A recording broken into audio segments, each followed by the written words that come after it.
খবর পাওয়া যাচ্ছে রোহিঙ্গারা নাকি আরাকান আর্মির বিরুদ্ধে যুদ্ধ করার জন্য প্রস্তুতি নিচ্ছে।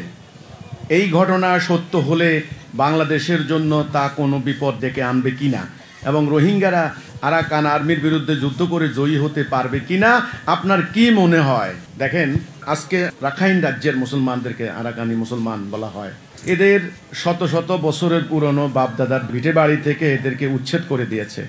আজ তাদেরকে অবর্ণনীয় কষ্টের মুখে ঠেলে দিয়েছে। আপনারা বলেন তো, এদের বাড়িঘরে ফেরত যাওয়া বা ফেরত পাওয়া এটা তাদেরকে মানবাধিকার নয়? এটা আমি মুসলমান নয় কেবল, ওরা হিন্দু হলেও, বৌদ্ধ হলেও, খ্রিস্টান হলেও, এমনকি ইয়াহুদি হলেও কিন্তু আমি এই কথা বলতাম যে একটা মানুষ তার সৃষ্টিগত অধিকার, তার বাড়ি ঘর খ্যাত খামার, তার আত্মীয় স্বজন, তার দুনিয়াতে বেঁচে থাকার অধিকার, সেখানে 22 লক্ষ আরাকানের মুসলমানদেরকে পিটিয়ে মেরে নির্মম নির্যাতন করে, আমি কোনো ধর্মীয় সম্প্রদায়কে আঘাত করে কথা বলতে চাই না, তারা বৌদ্ধ ধর্মে বিশ্বাস করে, তাদের ধর্মীয় শিক্ষা হচ্ছে প্রাণী হত্যা মহাপাপ, জীব হত্যা মহাপাপ, এই হচ্ছে তাদের ধর্মীয় শিক্ষা, গুরুদের শিক্ষা। ওনারা দুনিয়াদারি ত্যাগ করার ইয়া হিসাবে গেরুয়া বসন পরে, ওকে ভালো। তো আপনাদের এই শিক্ষা যদি হয়, তাহলে বৌদ্ধ সন্ত্রাসীরা এই যে নারীদেরকে ধর্ষণ করে, নির্মম নির্যাতন করে, তাদের বাড়িঘর থেকে বের করে দিয়ে আপনারা কোন ধর্ম পালন করছেন? আমার প্রশ্ন হচ্ছে এটা। জীব হত্যা মহাপাপ, এই জন্য ওনারা নাকি পিঁপড়ার উপর দিয়ে হেঁটে যান না, পিঁপড়া মারা গেলে পিঁপড়া কষ্ট পাবে, জীব হত্যা হয়ে যাবে। মাছ মাইরা খান না, মাছ জীব হত্যা হয়ে যাবে। সেখানে মানুষ আল্লাহর সৃষ্টি, যার ভিতরে আল্লাহর রূহ আছে, আরে হোক না মুসলমান, হোক না হিন্দু, যে মানুষকে মেরে আপনারা দেশ থেকে বের করে দিয়েছেন, এটা কোন ধরনের ধর্মীয় শিক্ষা? আমার প্রশ্ন হচ্ছে এটা।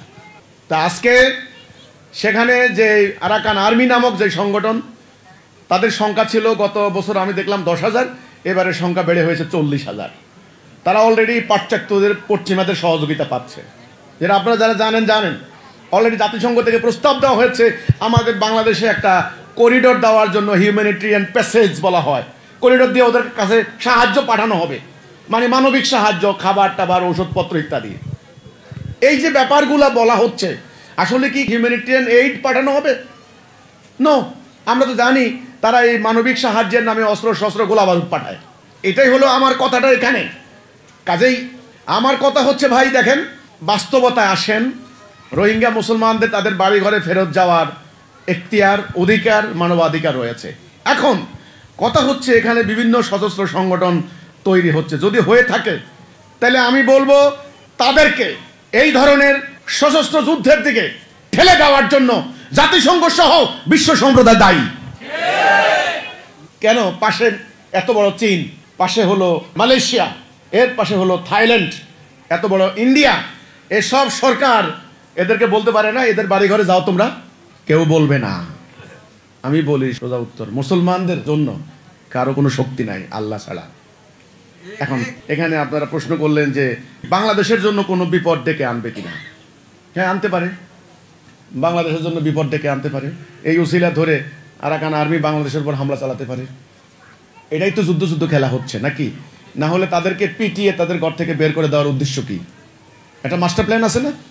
এখন এই বিজয়ী হতে পারবে কিনা সেটা সময় বলে দেবে। তবে আমার কথা হলো এই, আমাদের মুসলমানদেরকে, যারা আমরা আল্লাহকে বিশ্বাস করি, তাদেরকে তাড়াতাড়ি ঐক্যবদ্ধ হওয়ার কোনো বিকল্প নাই। না হলে কালকে আরাকানিদেরকে বের করে দিয়েছে, আগামী পরশু আপনাকে বাংলার মাটি থেকে বের করে দেবে।